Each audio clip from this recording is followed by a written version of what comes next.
There's the land where the mountains are nameless, and the rivers all run God knows where. There are lives that are erring and aimless, and deaths that just hang by a hair. There are hardships that nobody reckons. There are valleys unpeopled and still. There's a land, oh, it beckons and beckons, and I want to go back, and I will. Those words are by Robert Service, a Scotsman who came to the Yukon and became Canada's most popular poet.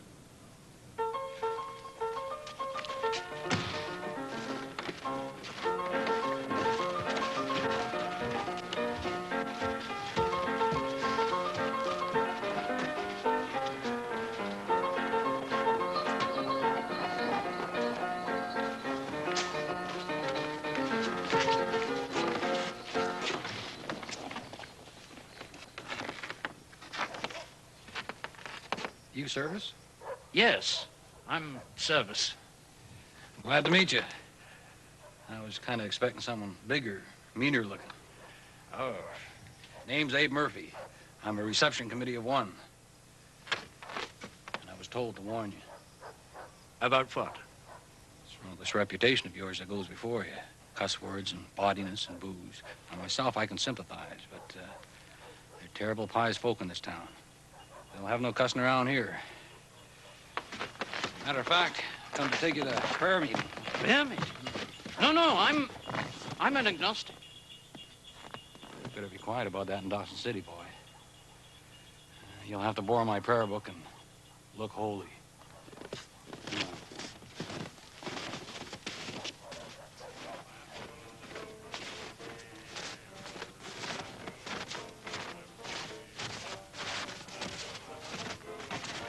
Guess the spirit's powerful strong in folk tonight.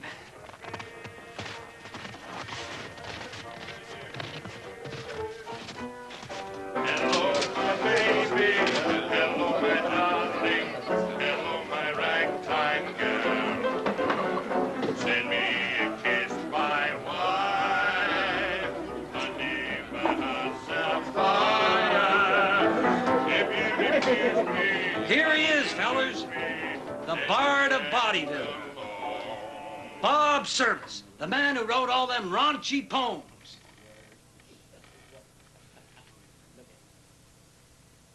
How'd you do it? Bottle of whiskey for the poet. Oh, that's very kind of you. Hello, my baby. Hello, my heartache.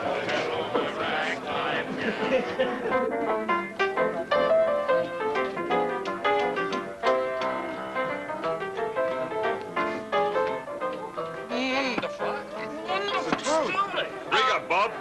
Come on, this time, and Bob, tonight's on us. You're very... My God, this poet can get his whiskey down. Well, you see, I'm a Scotsman. Whiskey presents no problem to me. It's part of my national heritage. Atta boy, Bob. Have another. Slimsy poet is drunk.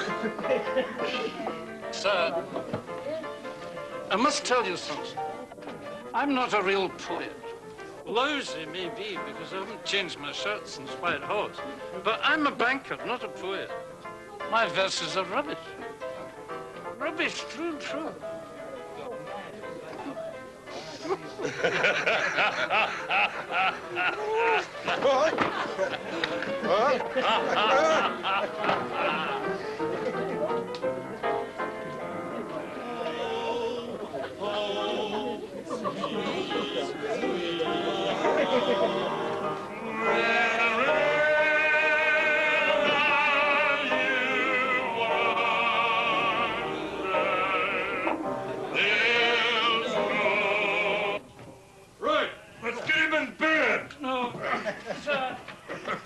Come on, Bob. It's been a long trip. Right.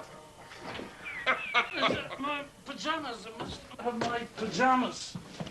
Pajamas? What the hell are pajamas? No customers.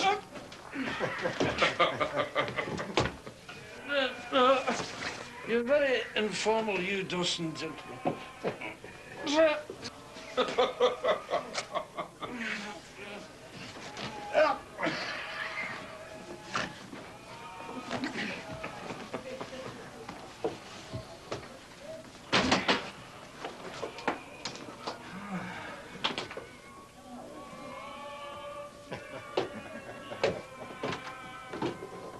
Night, Bob.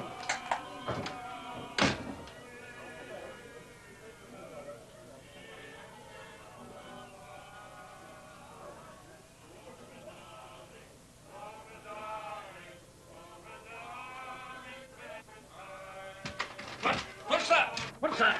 Stand back! I've a gun here! Time to get up, Bob. Morning already, is it? No, a couple of ladies wanted me to poet. Come on down, Bob. Well, no. Lovely women won't take no for an answer.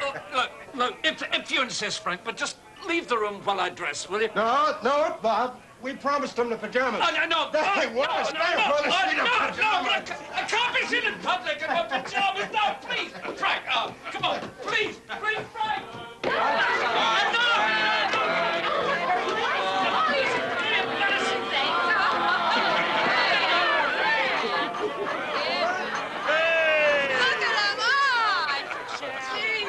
Miss Belinda Mulrooney, Mrs. Mary McConnell, may I present Bob Service, the poet. How do you do, ladies? Excuse my pajamas. Excuse me. Are you going to do a poem for us, Well, Bob? What's this Shooting of Dan McGrew? Well, see, ma'am, it's got cuss words in it. I think we could take it. Do the poem, man. Yeah, come on, do it. Quit stalling. All right, I will. Oh, that's good. Here you are. Thanks. No, afterwards. I must have silence. Silence for the poet.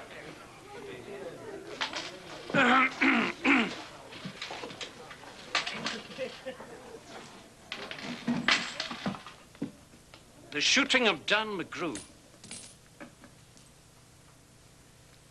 A bunch of the boys were whooping it up in the Malamute saloon. The kid that handles the music box was hitting a ragtime tune. Back of the bar in a solo game sat dangerous Dan McGrew, and watching his luck was his light o' love, the lady that's known as Lou. When out of the night, which was 50 below, and into the din and the glare, there stumbled a miner fresh from the creeks, dog dirty and loaded for bear. He looked like a man with a foot in the grave and scarcely the strength of a louse, yet he tilted a poke of dust on the bar, and he called for drinks for the house. There was none could place the stranger's face, though we searched ourselves for a clue, but we drank his health, and the last to drink was dangerous Dan McGrew. There's men that somehow just grip your eyes and hold them hard like a spell. And such was he, and he looked to me like a man who had lived in hell, with a face most hair and the dreary stare of a dog whose day is done, as he watered the green stuff in his glass, and the drops fell one by one. And I got to figuring who he was and wondering what he'd do, and I turned my head, and there watching him was the lady that's known as Lou. His eyes went rubbering round the room, and he seemed in a kind of daze, till at last that old piano fell in the way of his wandering gaze. The ragtime kid was having a drink. There was no one else on the stool, so the stranger stumbles across the room and flops down there like a fool. In a buckskin shirt that was glazed with dirt, he sat, and I saw him sway. Then he clutched the keys with his talon hands. My God, but that man could play. Were you ever out in the great alone when the moon was awful clear and the icy mountains hemmed you in with a silence you most could hear, with only the howl of a timber wolf, and you camped there in the cold, a half-dead thing in a stark-dead world, clean mad for the muck-cold gold? While high overhead, green, yellow, and red, the north lights swept in bars, then you've a hunch what the music meant. Hunger and night and the stars. And hunger not of the belly kind that's banished with bacon and beans, but the gnawing hunger of lonely men for a home and all that it means. For a fireside far from the cares that are, 4 walls and a roof above, and oh, so cramful of cozy joy, and crowned with a woman's love. A woman dearer than all the earth, and true as heaven is true. God, how ghastly she looks through her rouge, the lady that's known as Lou.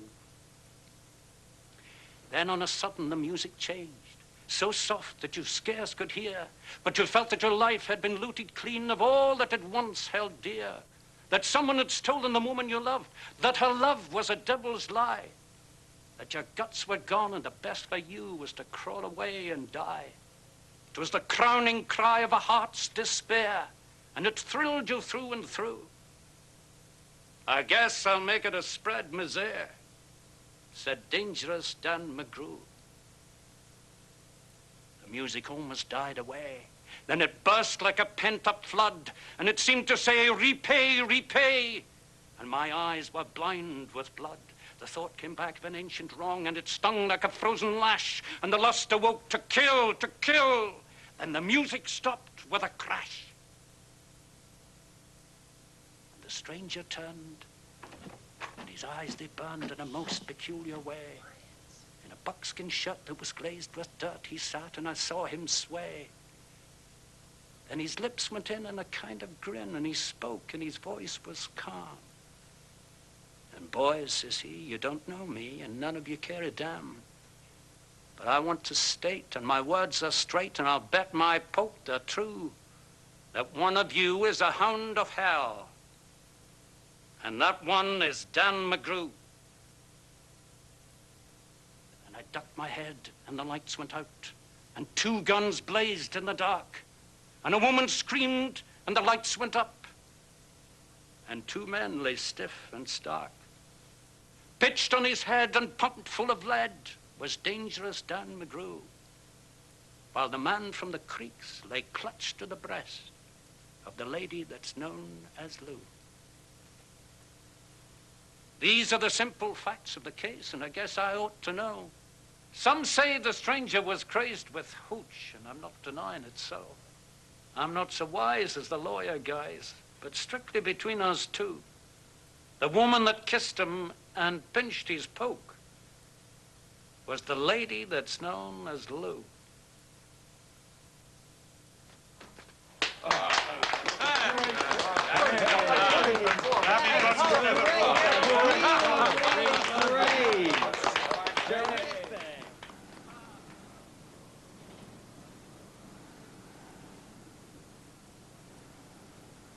Robert Service sold over 1 million copies of his first book, Songs of a Sourdough, verses written in the Yukon.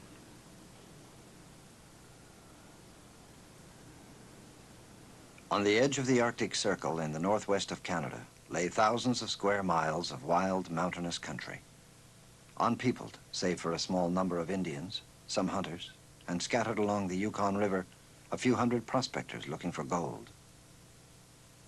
Then in 1896, George Carmack, Skookum Jim, and Tagish Charlie struck gold in the Klondike River in a spot later called Bonanza.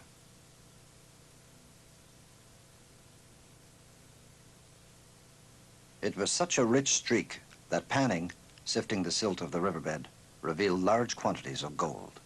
Prospectors within reach of the claims were soon rich men, and when the steamship Portland reached Seattle in July 1897, the news set off the last great gold rush.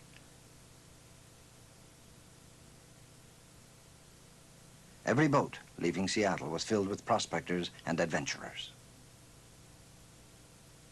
Men from the sands of the Sunland, men from the woods of the West, men from the farms and the cities, into the Northland we pressed. Greybeards and striplings and women, good men and bad men and bold, leaving our homes and our loved ones, crying exultantly, gold. Some traveled more than 2,300 miles from Edmonton on the long river routes up the Mackenzie. The richer travelers could go by sea to St. Michael and then up the Yukon River to the gold fields, covering a distance of over 4,700 miles. And some went from Skagway over the White Pass or over the Chilkoot Pass. And then from Lake Bennett over 500 miles by lakes and rivers to Dawson City.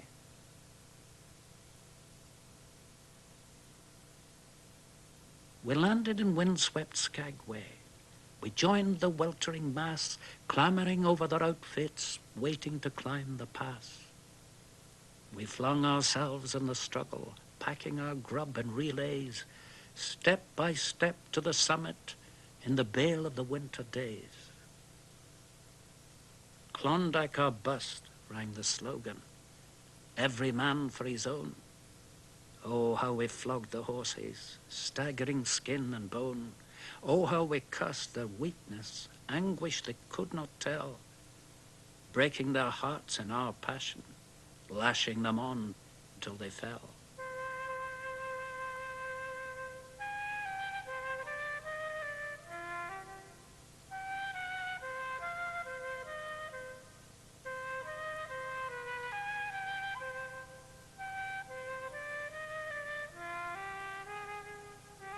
The shortest route was also the steepest, from Davies via the Chilkoot Pass, where the last haul to the summit was made up of 1,200 steps cut in the ice. Never will I forget it, there on the mountain face, ant-like men with their burdens clinging in icy space, dogged, determined and dauntless, cruel and callous and cold, cursing, blaspheming, reviling, and ever that battle cry, gold!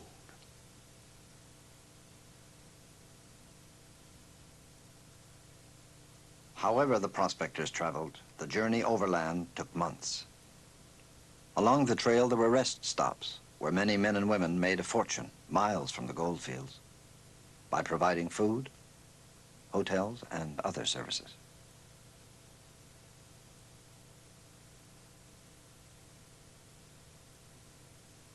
When the ice began to melt, they thought the worst was over.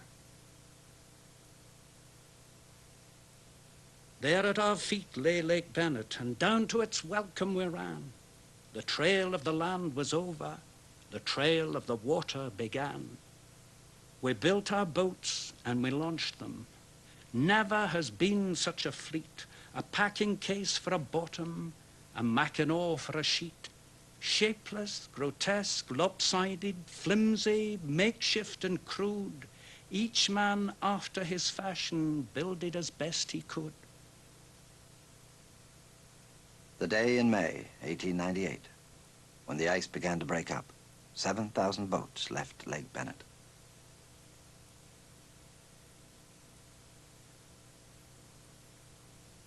Beneath us the green tumult churning, above us the cavernous gloom, around us swift twisting and turning the black sullen walls of a tomb. Leaping and boiling and seething, saw we a cauldron afume. There was the rage of the rapids, there was the menace of doom. Robert Service never followed that trail. He arrived 6 years late for the trail of '98. Far from a prospector's journey by dog sled and boat, he traveled by train from Skagway, all expenses paid by his employers. He arrived in Whitehorse in 1904. I found myself in a settled town. Churches, hotels, fire station, skating rink, stores. And I came to the comfortable life of a bank clerk in a brand new $100 coonskin coat. A bank clerk in the Yukon. I had left Glasgow many years before to escape from clerking, looking for adventure. But after years of tramping, after so many odd jobs, pigman, cowman, even gardener in a bordello, orange picker, dishwasher, and hobo, usually hobo, I was ready to settle for respectability. Grateful for my Scottish testimonial, which got me into the Vancouver Bank. And that bank had sent me to Whitehorse. Now then, feeling the cold yet? No, sir. He's not feeling the cold yet, Harold. Oh, he will, sir. He will. It's 30 below, my boy. 30 below. You don't feel it yet because you're a Chichaco. Chachacos. Tenderfoot. Greenhorn. Your blood's like soup. Wear your coonskin every time you step through that door, Service. I will, sir. Thank you. No need to work too hard just now. There's more dancing than banking done now that the winter's on us. Just polish off your duties. Get out, enjoy yourself. Play your part in the community. Well, sir, I have very few outside interests. You're a proper sort of tight-buttoned clerk. Well, at least you can decorate our pew in church. Sir, I'm afraid I'm not much of a churchgoer. You will be. You will be. You've a pious mug. I think you'd make a good deacon. The Sabbaths of my Scottish childhood had left me with a distaste for church-going, but I was keen to hold on to my rediscovered respectability. So I became a deacon. Morning.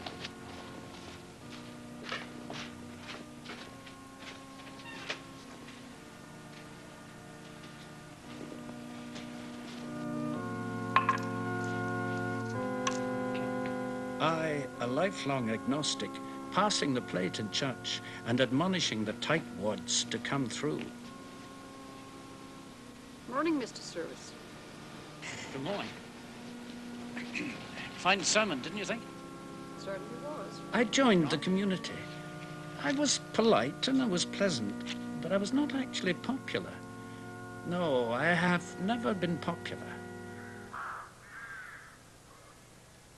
He became known as a solitary walker, going off by himself as soon as work was done, into the hills above Whitehorse. My lonely walks were my real life. The temperature might be 40 below, but to me, the air was intoxicating as champagne. I welcomed the winter. I felt I was on the frontiers of civilization. Men had walked out of that town to perish on the trail or to bring back huge fortunes. They thawed the ground, then hacked their way under the crust of the earth, dug out the gold with nothing but the strength of their own muscles.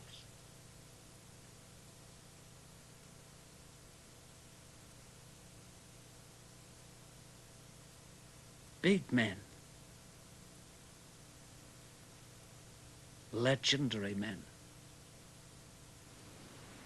And I was tied by my own smallness and mediocrity to a ledger and a desk, a bank clerk in a land of heroes. It wasn't what I meant to be. I promised more than that. God bless the cakes and bless the jam, bless the cheese and the cold-boiled ham, bless the scones Aunt Jeannie makes, and save us all from belly aches. Amen. The aunts who brought me up so praised my little verse that I dreamed for a time of being a poet. But other enthusiasms took over. Round the corner from our house in the little Ayrshire town was the smithy.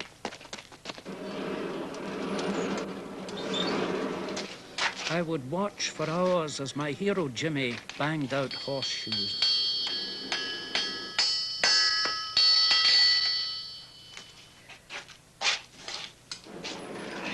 What are you going to be when you get to be a big man, Robert? A blacksmith? What for do you want to be a blacksmith? I want to have strong arms like yours.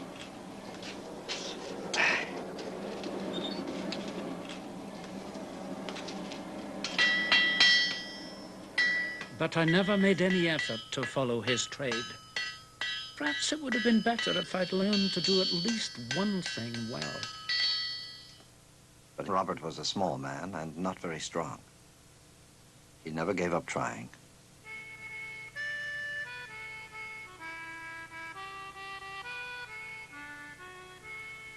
He realized that the only way he could earn the respect of the men he so admired was by relying on his abilities as an entertainer.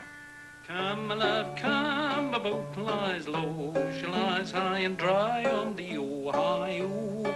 Come, my love, come, won't you come along with me, and I'll take you down to Tennessee. If you can fill the unforgiving minute with 60 seconds worth of distance run, yours is the earth and everything that's in it. And what is more, you'll be a man, my son.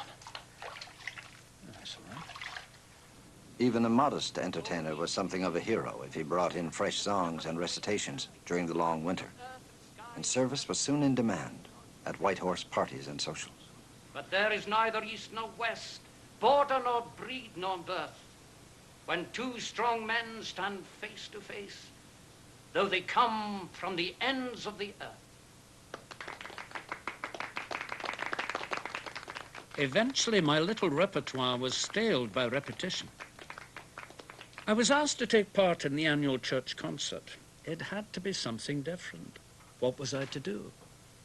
One day, Stroller White came in. He was editor of the White Horse Star and had occasionally mentioned my recitations in his columns. Morning, Mr. White. Morning, Stroller. Howdy, boys. Good morning. I hear you're doing a piece for the concert. An original masterpiece? You know, it's time you gave us something of your own. Oh, I don't know if I could do that. Sure you could. Your material's all around you. The Yukon is just crying out to be written about. You've got to give us something new for the annual concert. Well, Mr. Sure White... you can. Something about our own bit of earth. A poem about the Yukon. It's a rich streak of pay dirt, Bob, just waiting to be worked. Why don't you go in there, stake out a claim? Well, I don't know if I could manage that. The idea began to intrigue me all the same. I'd always half dreamed of being a writer. A poem about the Yukon. But I couldn't get started. Then I was going home to my room above the bank and I passed the saloon. Good night, Bob. Hi, how you doing? Good. The line just popped into my head. Once of the boys were footing it up in the moment. That's good. That's a good line. Bunch of the boys were putting it up in the moment saloon. I forgot everything but my desire to get it on paper. Hitting a ragtime tune.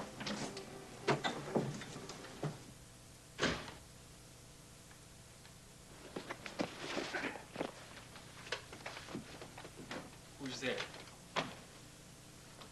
Who's there? Stop!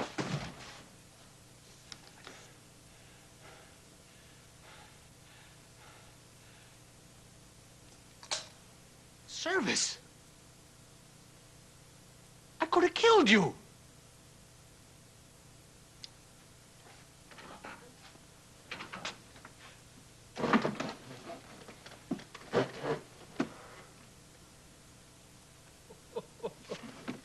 Yeah, give me that pop gun. I'll guard the bank.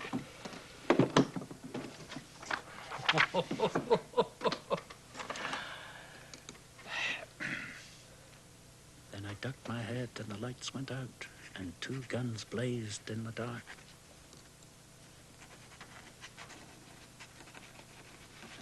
Good night, Harold. Good night, Bob.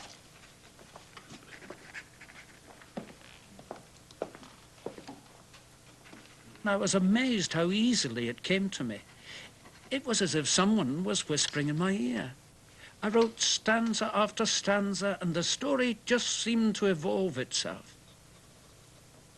Before I crawled to bed, my ballad was in the bag.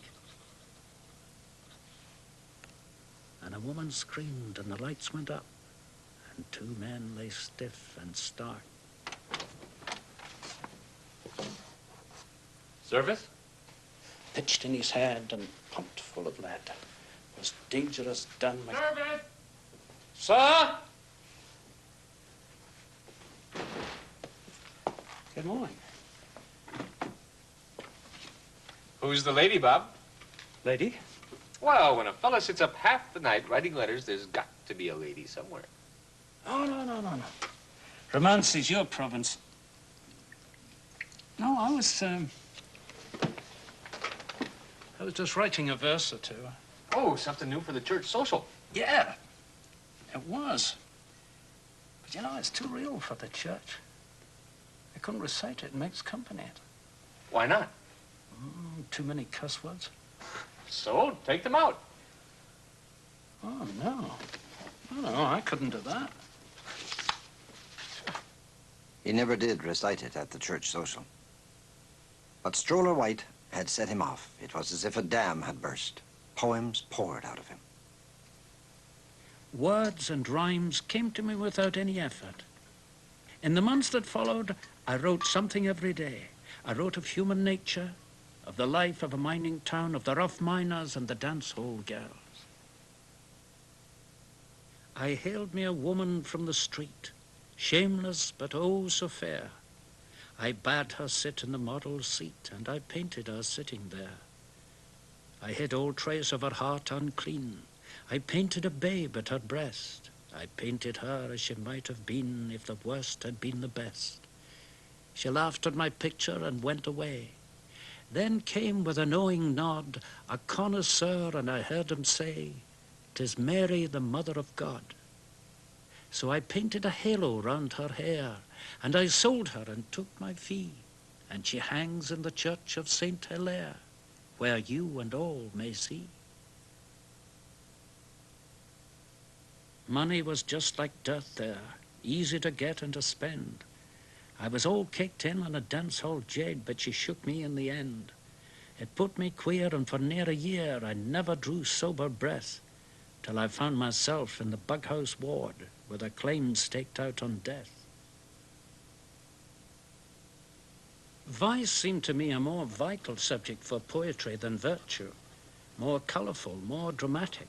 So I specialized in the red light atmosphere. He's the man from El Dorado, and he's only starting in to cultivate $1,000 jab. His poke is full of gold dust, and his heart is full of sin. And he's dancing with a girl called Muckluck Mag. She's as light as any fairy. She's as pretty as a peach. She's mistress of the witchcraft to beguile. There's sunshine in her manner, there is music in her speech, and there's concentrated honey in her smile. He found his material everywhere. He walked the valleys and mountains and followed the old trails of the prospectors.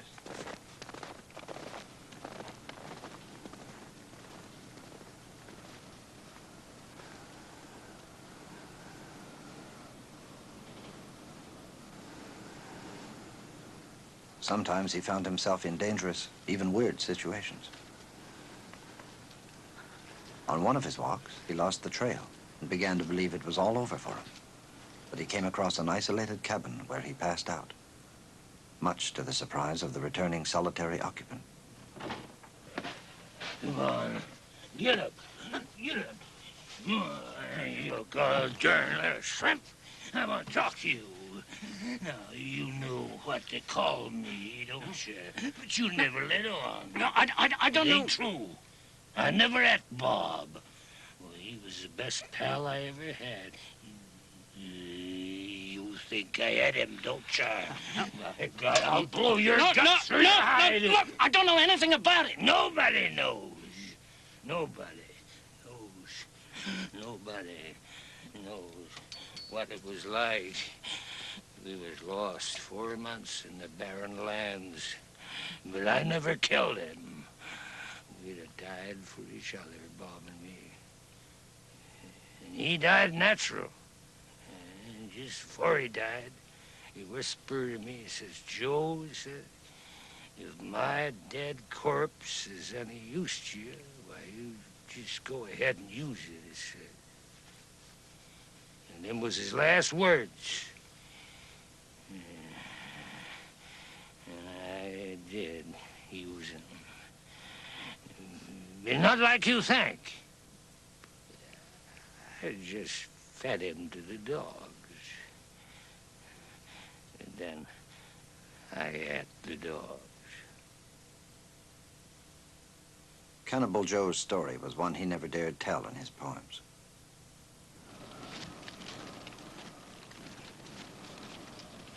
The characters he met and the life of the gold towns provided him with subjects for dozens of poems. But he also put into verse the intense joy he felt in the harsh landscapes. I am the land that listens. I am the land that broods, steeped in eternal beauty, crystalline waters and woods. Long have I waited lonely, shunned as a thing accursed, monstrous, moody, pathetic, the last of the lands and the first.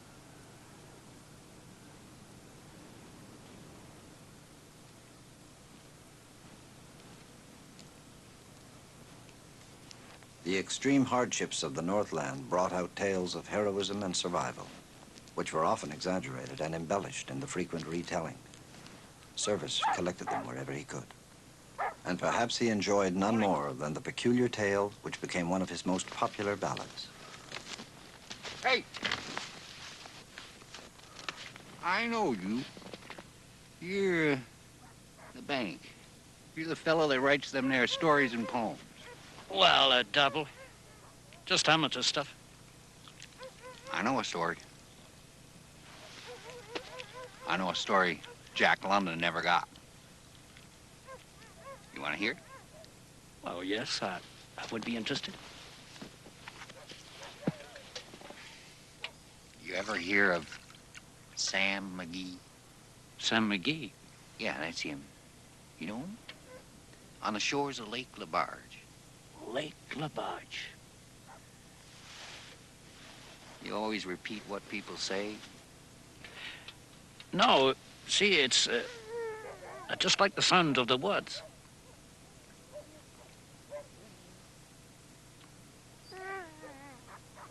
Fine dogs. What do you know about dogs? You ever mushed a dog team over the Dawson Trail? No, I haven't. No, you don't look like you have.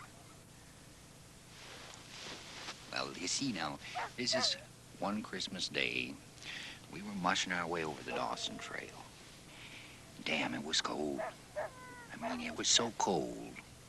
You close your eyes, they'd freeze shut. You couldn't see a thing. On a Christmas day, we were mushing our way over the Dawson Trail.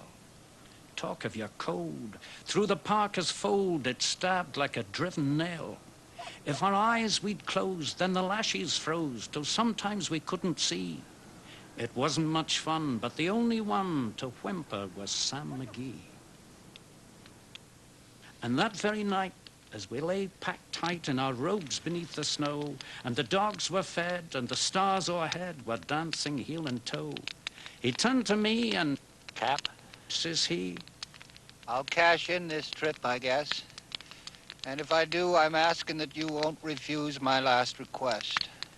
well, he seemed so low that I couldn't say no. Then he says with a sort of moan, It's the cursed cold, and it's got right hold till I'm chilled clean through to the bone. Yet 'tain't being dead. It's the fearful dread of the icy grave that pains. So I want you to swear that, foul or fair, you'll cremate my last remains. Morse! Morse! a pal's last need is a thing to heed, so I swore I would not fail. And we started on at the streak of dawn, but God, he looked ghastly pale. He crouched on the sleigh and he raved all day of his home in Tennessee. And before nightfall, a corpse was all that was left of Sam McGee. There wasn't a breath in that land of death, and I hurried horror-driven, with a corpse half hid that I couldn't get rid because of a promise given.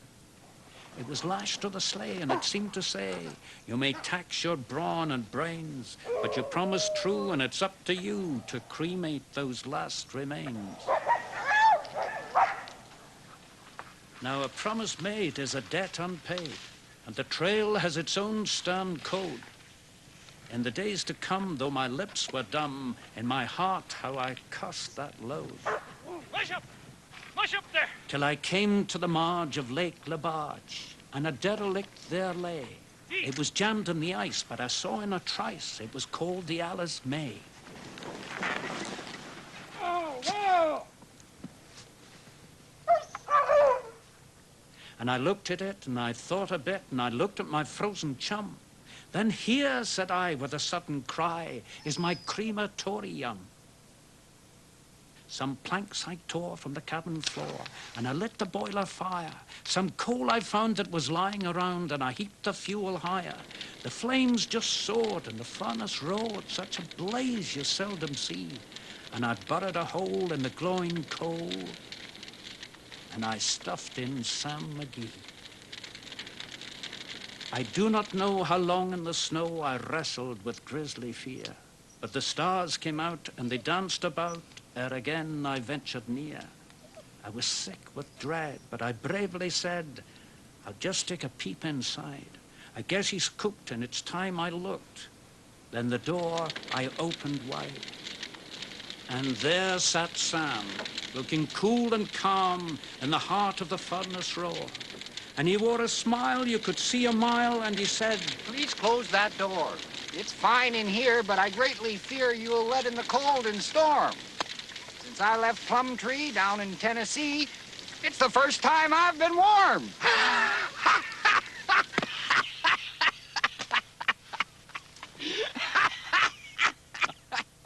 There are strange things done in the midnight sun by the men who moil for gold. The Arctic trails have the secret tales that would make your blood run cold. The northern lights have seen queer sights, but the queerest they ever did see was that night on the marge of Lake Labarge. I cremated Sam McGee. He wrote piece after piece, with no thought of publication. He did nothing with them but stuff them away in a drawer with his shirts. And then he received a Christmas bonus from the bank. $100. I'd spend it foolishly. Pay some publisher to print the stuff. I'd give copies to my friends, and that would be an end. My monument as a dead bard. Perhaps some of it was a bit too strong. No, I'd send the lot. From then on, I'd be a fat little banker and stick to my own job. An astonishing letter from Toronto changed his mind. Will you allow us to be your publishers?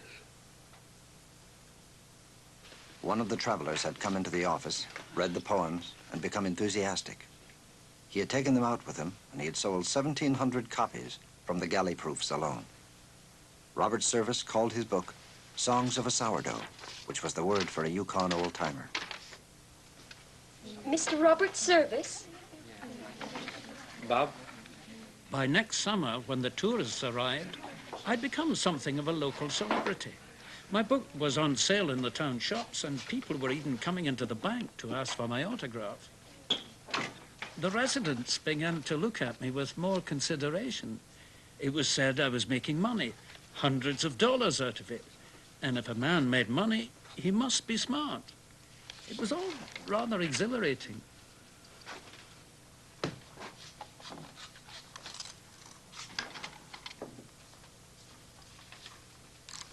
And then even his banking career began to flourish. The bank promoted him to the post of teller in Dawson City, 300 miles north where the gold rush began, the Klondike. Service? Huh? And that's how I came to be sitting on a bar in my pajamas, reciting the Shooting of Dan McGrew. Congratulations. Hey, Paul, you, the new car. I think this one's for you. For me? James, how are you? Cold out there. Drink for sure. Hey, that is. What is it, a check? Oh, it's from a publisher. It's a check. $10. $10? See? Looks like 100 to me. Hey, Seamus. Yeah? You're sober, aren't you? What's this check this here bloody port's got? Hey, this is a check for $1,000. Jeez,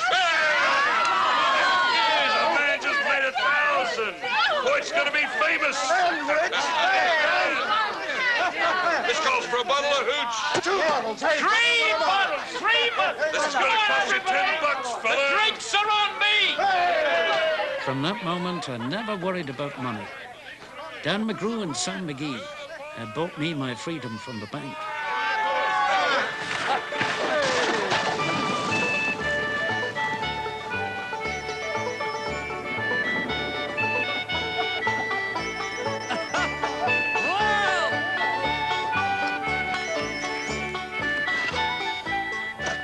I was not yet a rich man, but rich enough to please myself. I found myself a little cabin on the hillside. If folk liked those crude verses of mine, then they should have more.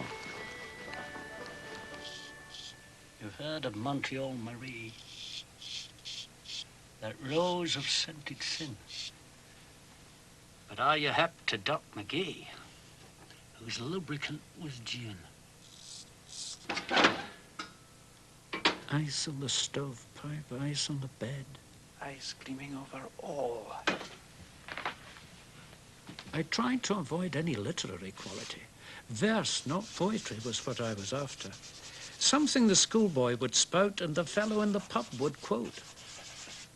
It's better. Ice on the stovepipe, ice on the bed, ice gleaming over all. Sparkling ice on the dead man's chest. Glittering ice. Glittering ice in his hair. One day he received a telegram from a New York publisher.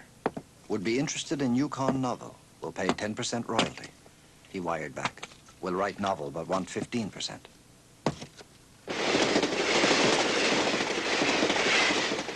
The offer went to his head, and he decided to travel to New York, and Pullman at that, to deliver the manuscript to his high-class publisher.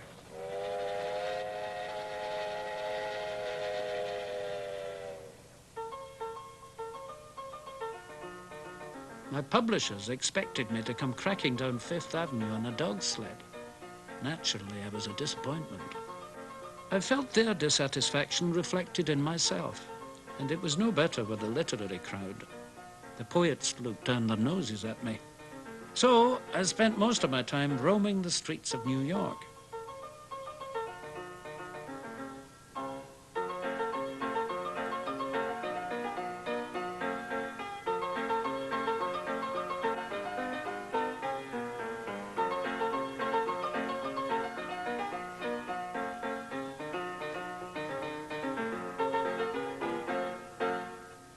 I'm scared of it all. God's truth, so I am. It's too big and brutal for me. My nerves in the raw, and I don't give a damn for all the hurrah that I see. I prowl in the canyons of dismal unrest. I cringe, I'm so weak and so small. I can't get my bearings, I'm crushed and oppressed with the haste and the waste of it all.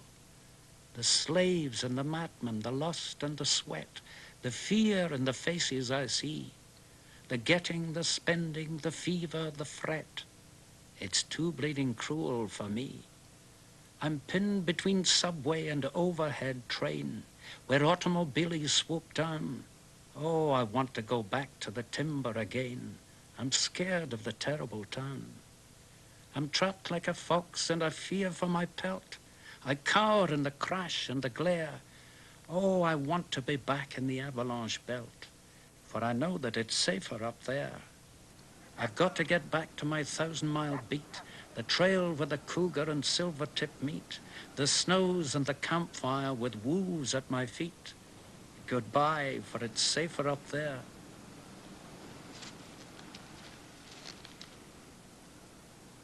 I spent 9 years of my life in the Yukon. It gave me my start as a writer and brought me fortune and a measure of fame. I could afford to live in a fine room in a grand hotel in any city in the world. And yet, I just wanted my bare cabin in this near ghost town.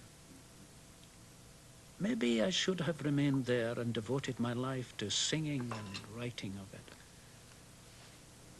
In 1912, the editor of the Toronto Star asked him to go to the Balkans as a war correspondent, and he left Dawson. He never returned. He traveled widely, married a French girl, Germaine Bergouin, and settled in France. His verse brought him a considerable fortune, and he bought a comfortable home in Brittany and also eventually a villa in Monte Carlo. There he was interviewed on film in 1958 at the age of 84. He was enjoying life with his family, his wife, daughter, and granddaughters, and he was still writing verse. He had written 15 books of verse, 6 novels, and 2 volumes of autobiography. Nothing achieved the success of his first verses, for he found in the Yukon the ideal material for his particular talent.